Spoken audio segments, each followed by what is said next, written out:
if we can, there. Okay, hi everybody, my name's Sandy and I'm an alcoholic.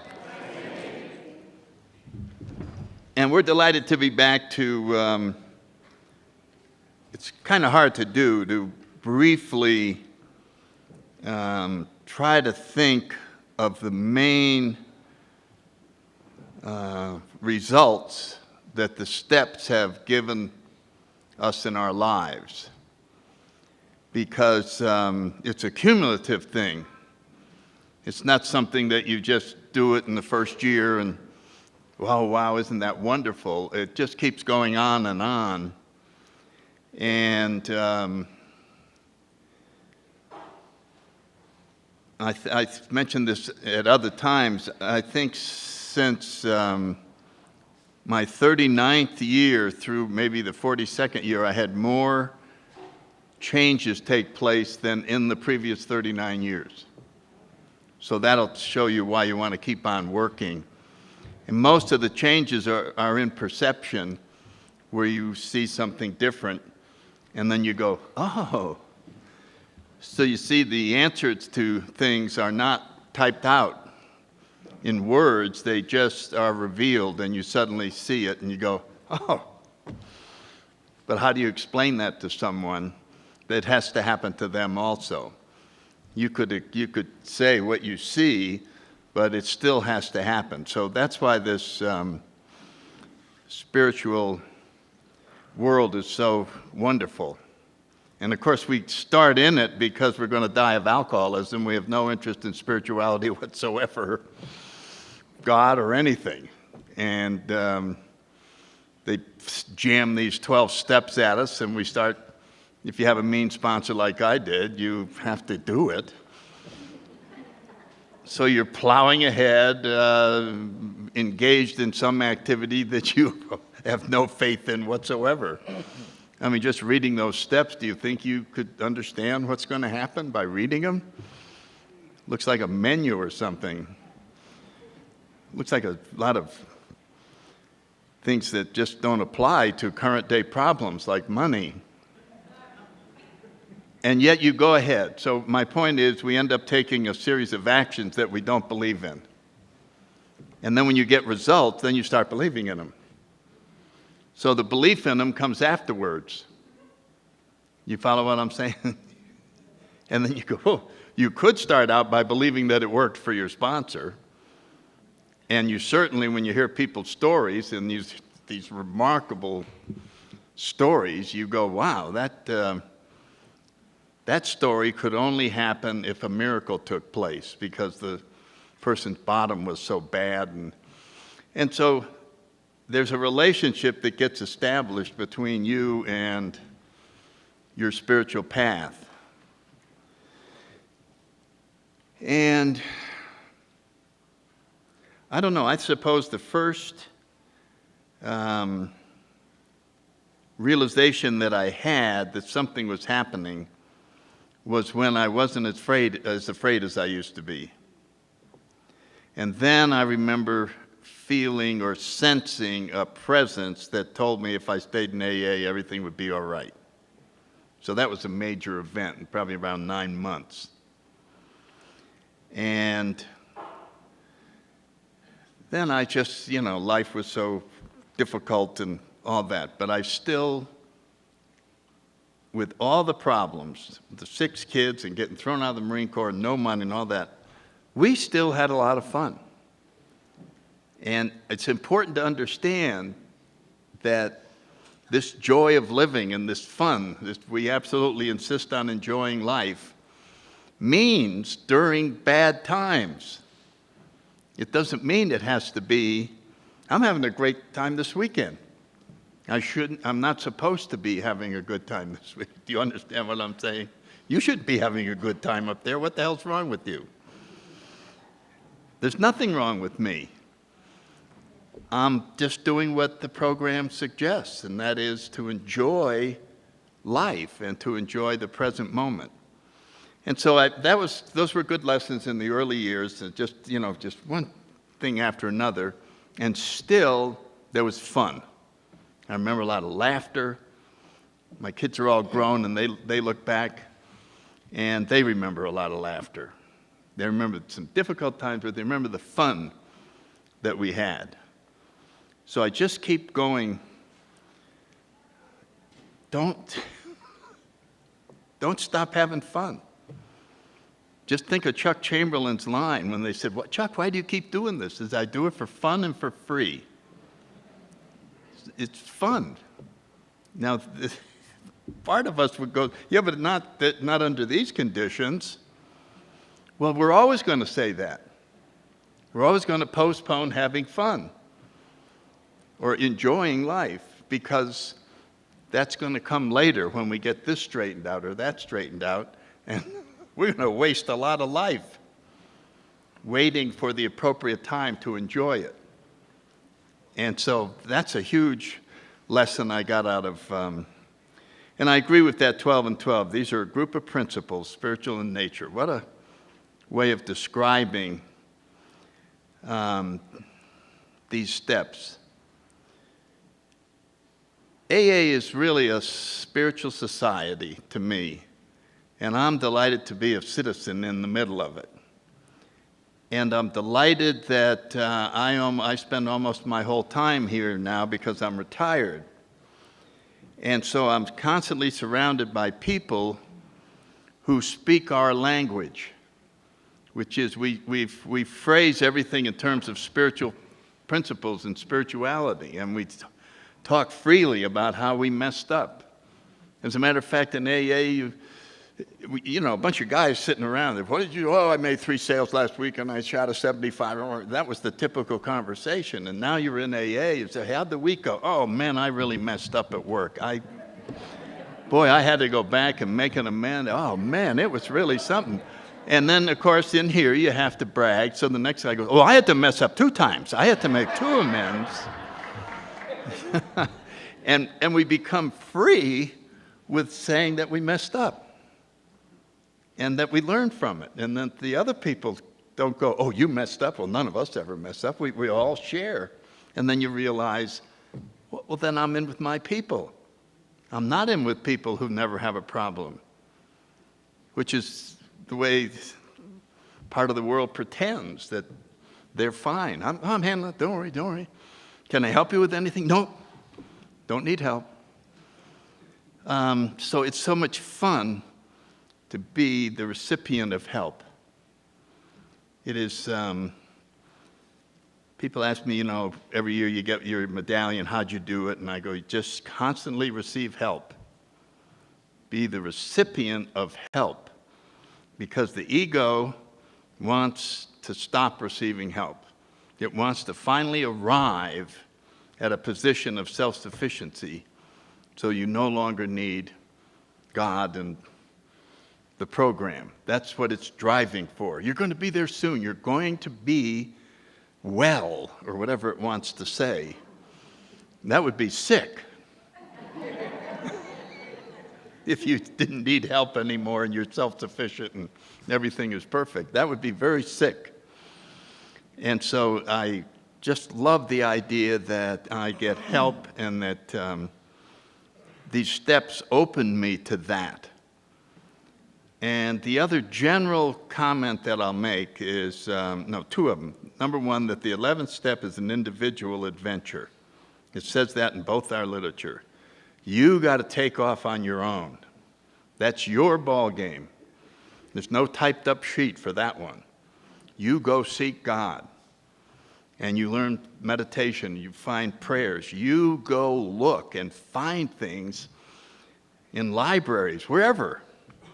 Both our literature tell us to go to libraries and teachers and wherever it is. That's your deal. And it's very special, it's very personal, and it's not going to be the same as anybody else's.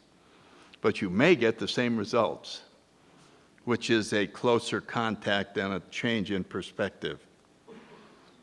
And I forgot what the other one was, so I'll turn it back to Bob.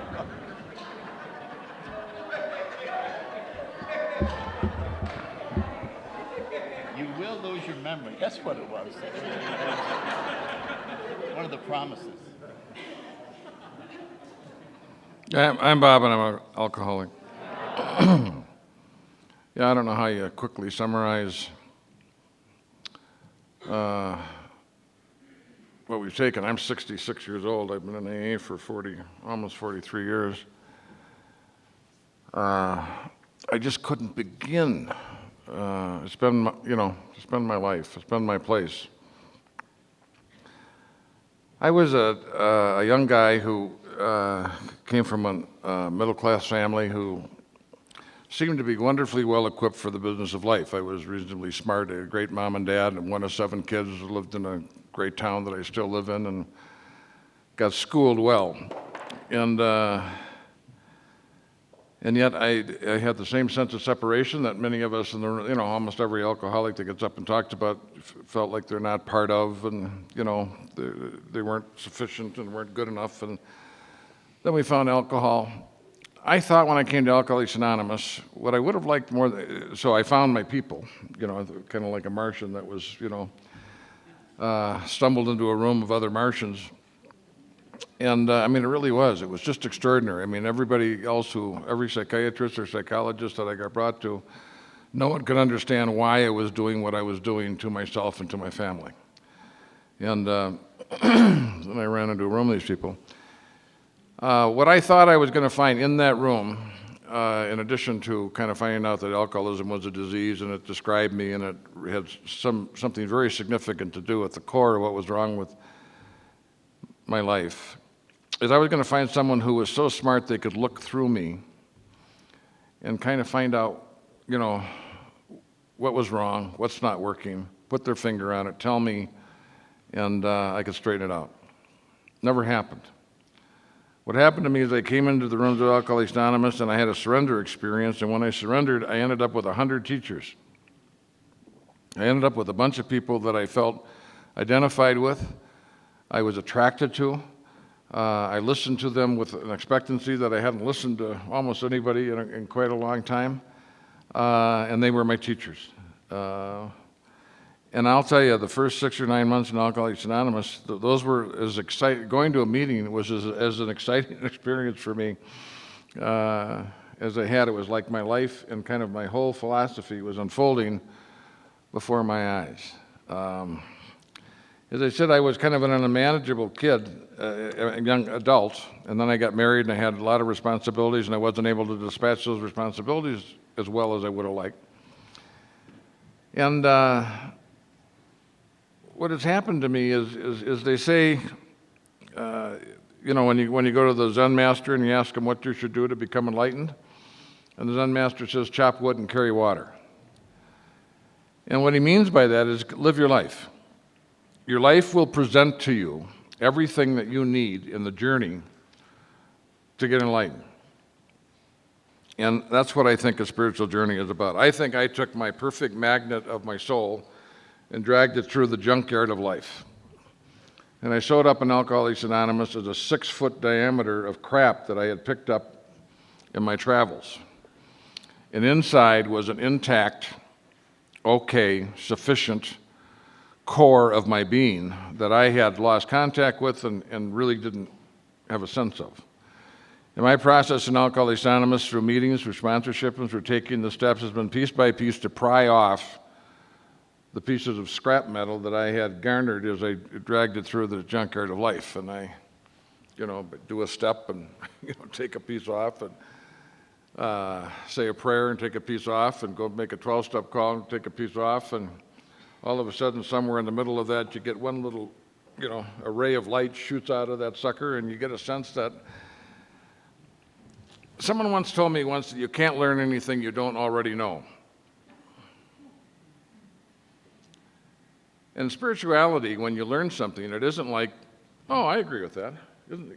That makes sense.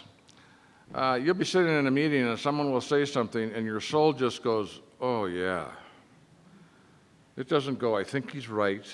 It just goes, oh, yeah. Without question that what you just heard was the real stuff.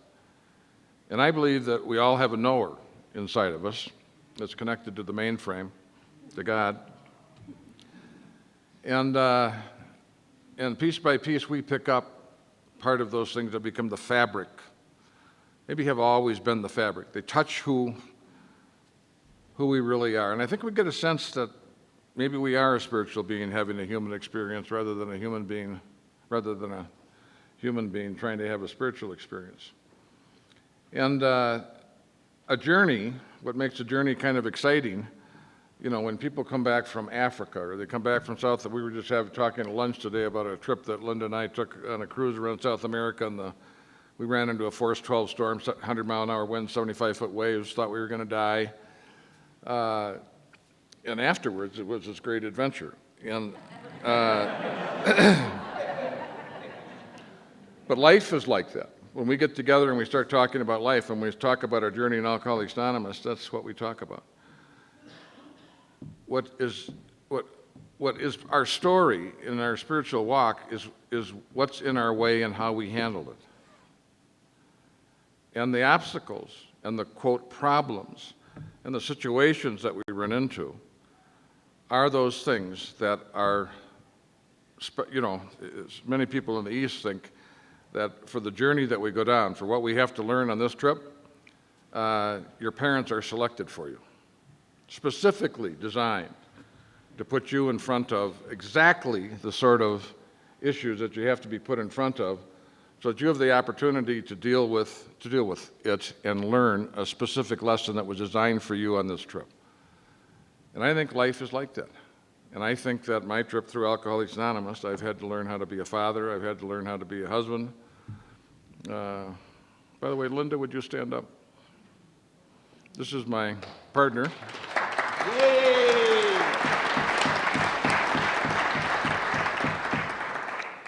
She wasn't much when I got her, but little by little. 43 years in Al-Anon. You couldn't have a better partner, and I don't know how I'd be going through some of the things I'm going through right now without Linda. She has a natural spirituality and a strength in her program that I envy. I have to work pretty hard to get some of the things that she kind of comes by naturally. But that's what, if we are, my spiritual advisor said life is a school, love is the lesson. You will constantly be put in, if you want to know how you're doing, if you're moving towards love, if you're moving towards light, if you're having more enjoyment, you're moving in the right direction. I think that is the guide that we're supposed to have. And I think that's when you look at life spiritually, it's a totally different experience than when you look at it circumstantially. I mean, what I'm going through I'm going through a set of circumstances, and Sandy is going through a set of circumstances that are difficult. On a circumstantial basis, I mean, all I could do is be afraid and whine. I mean, I'm scared. When it's on a spiritual basis, I keep looking for what am I supposed to learn? How am I supposed to behave? What is the next appropriate thing for me to do? It isn't about me as much. I'm the protagonist in the center of that, but it has a totally different context. When I'm having difficulty with my spouse, the conversation I have when it's a spiritual conversation about marriage is totally different than when it's a civil conversation. When it's a civil conversation, I'm voicing loudly my complaint and what I don't like about what she's doing. When it's a spiritual conversation, I'm trying to say, how can I be more loving? Right now, I feel like I'm being, I'm going nuts. I don't like, and it's how can I change me? How can I adjust? How can I be more living? The context of our program, and that's what Chuck Chamberlain says, you can have a self-centered life and suffer the consequences, or you can have a God-centered life and suffer the consequences. And that is our choice, and it's our daily choice. Thank you, Bob.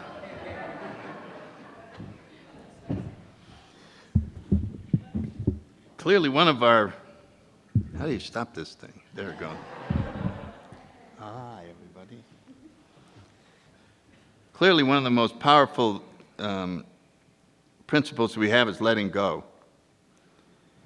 I think we could summarize the whole program as let go and let God. What that means is, whatever comes up that is bothering you, let go of it immediately. Do not work on it. Do not work on it. Go to the movies. Do whatever you want. It's going to be worked on. The resolution is being worked out. So why be miserable while you're waiting to see what it is? But the ego won't let us. What do you mean? I got to get in there and mess with this thing. This thing has to be thought about, which is, it's the worst possible thing you can do when you're trying to resolve a problem spiritually, is to think about it. You let it go. Let it go. Go add up baseball scores. I don't care what it is, but do not work on the problem. Now, do you know how hard that is to do? That is very difficult. Why is it difficult? Because you won't do it.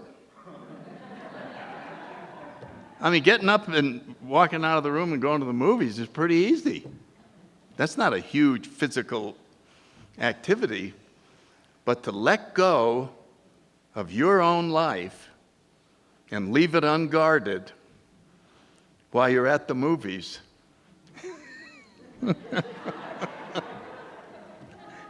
it's almost like you feel like you might have a heart attack or something, that I'm not there in the middle of this problem. And that's why they mean what they mean when they say our problems of our own making.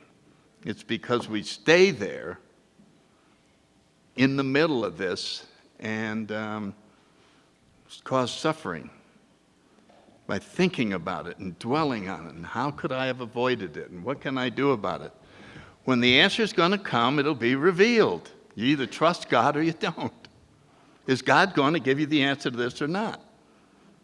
And you know that the book says he will. So what do? Well, just in case he doesn't, I'm going to sit down. Now, what kind of faith is that? I have absolute faith that the answer is going to come, so I'm going to go do something else. That's what letting go is. And we begin in the beginning by letting go to our sponsor. That's one of the biggest things that happens, is that you, because of desperate situations, you turn over the management and the decision-making in your life to someone else. And what kind of results did you get? Good ones. You remember that? You know, I just let my sponsor make all the decisions. How's it going? It's freaking great. I really like it. Well, I've been sober long enough now. I better take it back. Now I've got, my head is clear. I'm back now. I'll make the decisions about my own life. How's it going? Terrible. I mean, how many lessons do we need to stay the hell out of the driver's seat and just get your hand off that steering wheel? Letting go. Everything's all worked out. It's all worked out. I've wrestled with for a lot of years. You know, your ego gets in there. Oh, you know, is it predestination or free will? Oh, yeah, we got to resolve this. Well, the answer is both. Oh, I don't want to hear that. Free will is how we react to everything. All the events are all laid out. They're going to happen this way. It's how you react to them. Are they good or bad? You're the one who labels them, and then you suffer from your label of everything. So it looks like your will is what is the reality, and it really is, because you said it was terrible. The event was predetermined, and you said it was a terrible event. So you just created, through your own free will, the event, and you're stuck with it. It's terrible. And then if you go talk to somebody, and they go, well, wait a minute. This is going to turn out this way. And this, oh, it's not terrible. What about that? Now you've been upset for 20 minutes, and now you find out it's not terrible, and that you got upset unnecessarily. Now we're embarrassed. What if someone finds out I was upset unnecessarily? So now we're going to make a problem out of the solution. We just got set free, Oh, good, it wasn't a problem. Yeah, but what if somebody finds out that I said it was a problem, and then I look bad because it wasn't a problem? Oh, my God. So now we're back in another problem. And so we shouldn't be left alone with anything. I mean, we should have our advisors right here. Oh, my God, this is terrible. Is this a problem? Oh, it's not a problem. I was wrong. Okay. Well, I'm real upset. Should I be upset about that? Oh, no, I'm not upset about that. And this is where we should rely on and not anything inside of here. So letting go is monumental. And the second one I'll bring up is simplicity. Alcoholics hate simplicity. There's hate. They hate it because it's so possible. If the answer is simple, there's no excuse for not doing it. So we want a complicated answer so we can explain why we're making no progress. Does that make sense? Do you understand what I'm talking about? So when somebody says, well, just go make an amend to your boss, that's it. Oh, no, there's a lot more to it than that. Let me. A lot more to it than that. A lot more to it than that. There has to be more. See, it's me. There's more to it than, it's never that simple. It's never that simple. And simplicity is the essence of spirituality. It really is. And so for this retreat, I work out a whole different set of stuff every year. And I'm going to get an exercise on simplicity, and it'll look something like this. You'll be given a pad and a piece of paper, and please write down the answer to this question. Why is humility so important in sobriety? Then everybody write it down. And then the next exercise will be, take what you wrote and reduce it to one sentence. Do you see? So you're taking your own answer, and you're forcing yourself to go into the answer and find the absolute essence of your own answer. And you just had an exercise in simplicity. And when you do, you eliminate all the things that really didn't need to be there. And you get down, and I do that with people I sponsor, and they talk at meetings. And I go, you gave a good answer, but let me see you do it in 1 minute. So next time when you're getting ready to comment, think it through, and let me see you do it, and especially lawyers. Let me see you do it in a minute. What are you trying to really say? What is it? What is the essence of? And I do it to myself, and it's a lot of fun. It really is interesting to get to the very bottom. Yes, sir. Are you writing me a question? Mm-hmm. Tonight I'm going to do this. When Sandy talks about simplicity and we're talking about spirituality, when you're talking to a new guy, or gal, most of the time they just do a dump. They just turn their internal dialogue on loudspeaker and dump it. And it's kind of like that's a communication. And you can, when you're with them, you can feel the density of their minds. There is no silence, there is no peace, there is no space. It is, I mean, they just literally are almost crazy with this internal dialogue that's going on, driven by things that's going on. If you run into someone who has it together, someone who you admire, someone you think has some spiritual basis, it's a total different experience of being with them. They have some peace. There's a serenity. There's a quietness. There isn't this need. You know, I mean, I have guys and gals that before I can finish the sentence, they're answering it, which is how I have been much of my life. So I really do understand that. But I'm starting to see it more, you know, than I have. And when I feel like life is, without some sort of power greater than yourself, I think life is a soap opera. I think life is that you can come to it 3 years later and it's exactly the same story. You know, if you happen to miss 2 or 3 years and turn it on, I think it's just about where it was when you left it. There really hasn't been much change. And it's totally different, the internal experience when you're in a spiritual walk.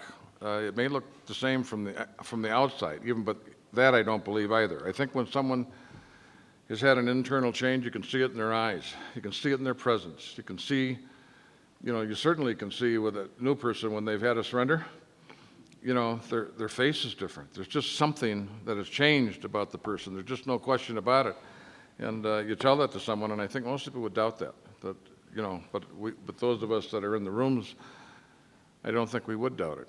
And so your values, what you experience, I think the other thing is I think if I could gather Bob White and Chuck Chamberlain and all the heroes that I've had in my life, and they put them in a rocking chair up at Mount Eagle and go on out, and I think if I brought my little broken toys to them, I think what most of them would say, it's all okay.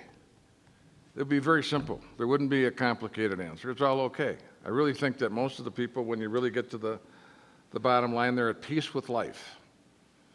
And when you're at peace with life, you could share your whole experience of your entire life and kind of see how it knitted together and brought you to the point that you are at right now. But when you're not at peace with life and you don't have a spiritual look at it, then every bloody event that happens has an exaggerated importance, one that you have to evaluate and see how it might change the course of your life. But when you start to get into sobriety and into the spiritual walk, I mean, that's what we do with each other. We start telling our stories. So when a person gets up here with 20 years of sobriety, they're telling you how the last 20 years turned out after they came into Alcoholics Anonymous. Now, I've got 40-some years of sobriety, and I'm in the midst of something that occasionally, when I still get in there, I'm not, even though God has taken care of me for 66 years, I'm worried he's about ready to take some time off in this little. There's the problem. You know what I'm most afraid of? That God wants me poor and happy.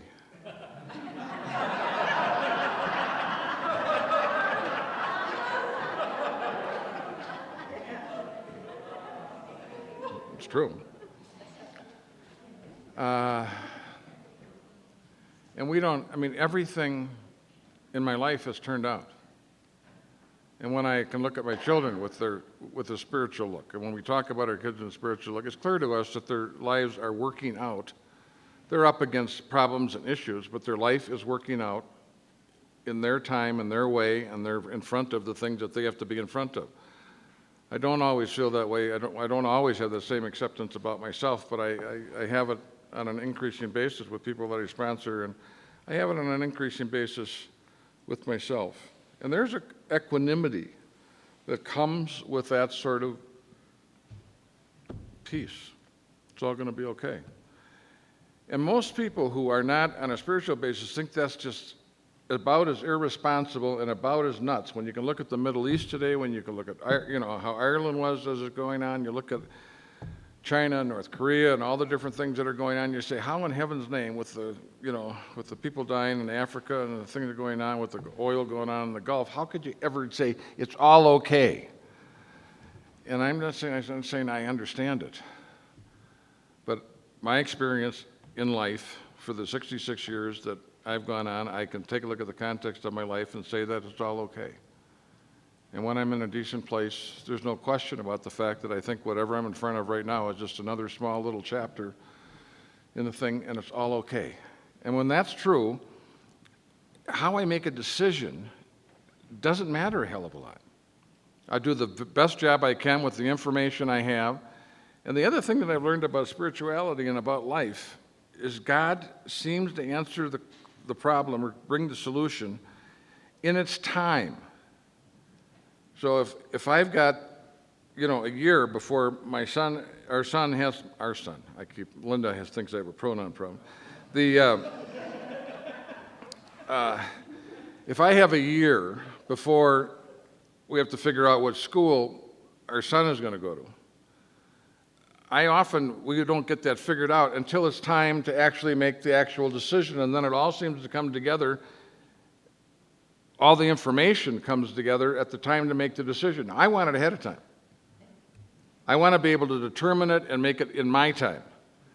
And it doesn't happen in my time, but it does happen, and when it's supposed to happen, it's just amazing. As I say, it comes from kind of off screen and almost materializes in front of this, and you go, oh. And then you have a story about how that all turned out and what you went through, and more we don't go through the upset and the drama in the process because of what we're learning in these rooms. I just want to make one comment on what Bob said, and then we'll grab some questions, which are going to accomplish the purposes of this afternoon's thing anyway, which is what are the principles that are helping you. You notice we didn't go, now step 1 does this and step 2 did that. We're trying to just say, these are the underlying principles that gave me the greatest results. But when he said he's afraid that God's going to make him not wealthy but happy, he was worried about that. And there's a lot of humor in that. Because no. Because it's not happening to him. No, it's not the specifics, it's the principle.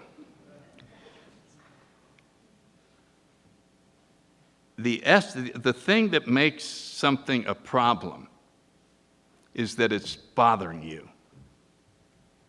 Do you understand? It's not the circumstance. It's the fact that it's bothering you. Does anybody have a problem here that's not bothering you? I guess not. So the question is, what if we could spiritually get you unbothered? What would happen to the problem?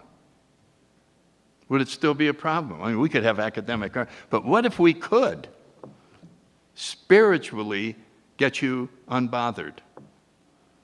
Well, we have a whole deal on that in the 10th step. You remember that spiritual axiom, something disturbs us no matter what the cause? There's something wrong with the world? No. Us. What's wrong with me? My boss just yelled at me. What's wrong with me? You're disturbed. Oh, what if we could make it so that when your boss yells at you, you don't get disturbed?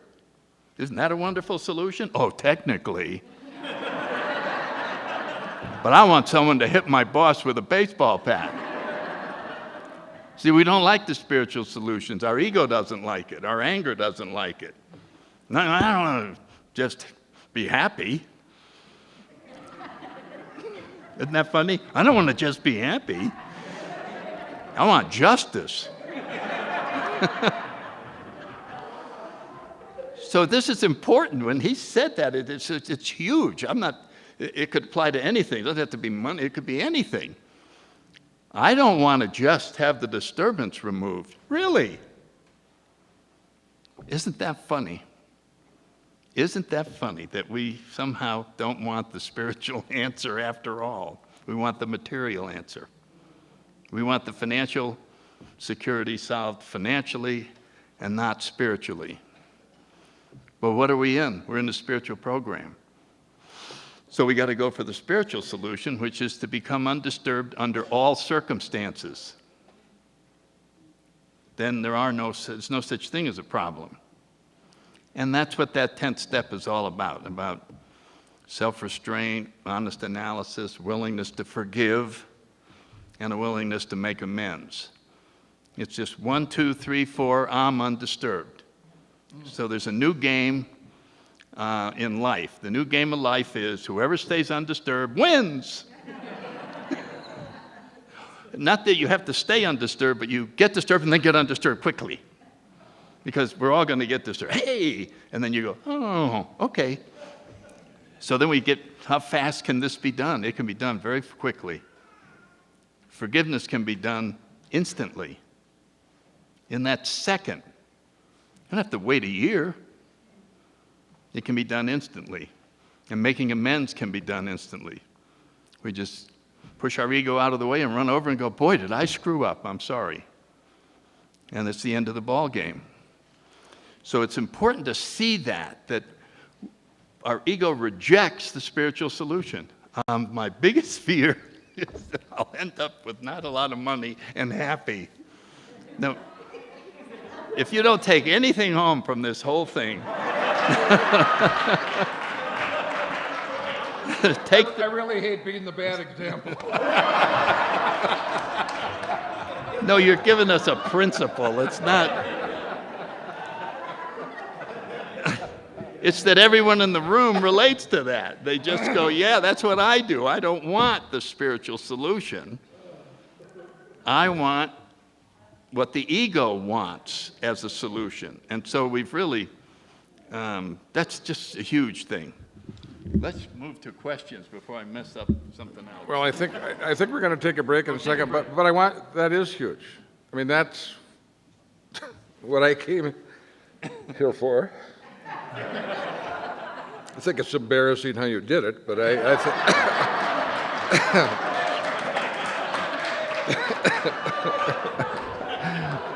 Well, look how you pick on Linda. But I mean, I've heard Sandy do this, and the moment he said that, my mind said, I don't want that. I don't want that. You know, it's like the guy who wants to leave his wife for Mary, and he doesn't want his marriage cleared up so he could be happy in the marriage he wants. He wants Mary, you know, and it may be that, you know, what he should do is work on what he has.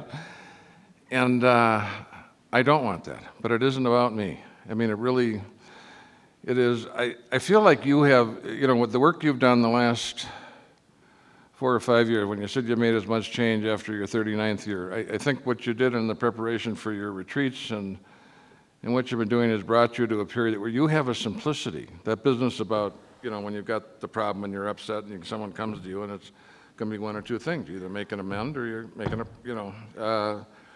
or you forgive. You know, I'm saying it can't be that simple. I've been saying it can't be that simple for about 2.5 years, and I have not found an instance where that's not true.